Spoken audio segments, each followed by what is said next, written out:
It was a warm summer evening, and the small town of Soulville was buzzing with excitement. The annual county fair, a much-anticipated event, was in full swing, with food stalls, carnival games, and local vendors all doing brisk business. But beneath the bright lights and cheerful noise, a dark cloud hung over the proceedings. Detective James, a seasoned investigator with years of experience, had been called to the scene of a brutal murder.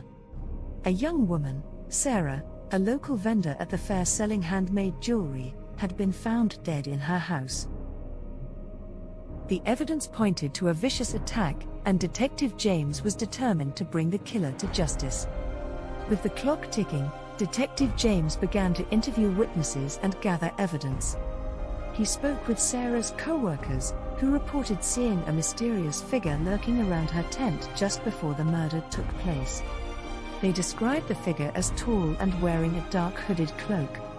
The detective also found a key piece of evidence, a discarded matchbook from a nearby bar, with a partial fingerprint on it. Determined to solve the case, Detective James visited the bar where the matchbook had been used. The bartender, who was a former police officer, reported seeing a shady-looking man, matching the description given by Sarah's co-workers, arguing with her just before her death. The bartender also reported seeing the man leave in a hurry, just minutes before the murder took place. With the evidence pointing towards the shady man, Detective James raced against time to track him down. But as he was about to leave the bar, he remembered something he had seen earlier in the evening. The county fair had a clown act, and Detective James remembered seeing the clown leave the fairgrounds in a hurry, just after the murder took place. The clown, known for his strange behavior and playful jokes, had been seen arguing with Sarah on multiple occasions. Detective James raced to the clown's tent, located on the outskirts of the fairgrounds.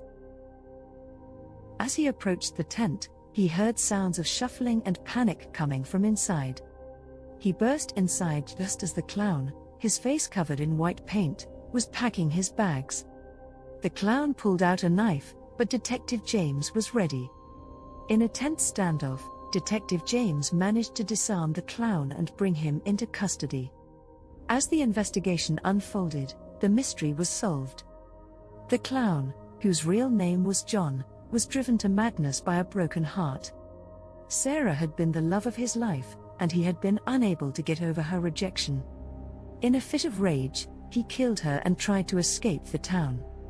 The case was closed, and the town of Soulville could finally rest easy.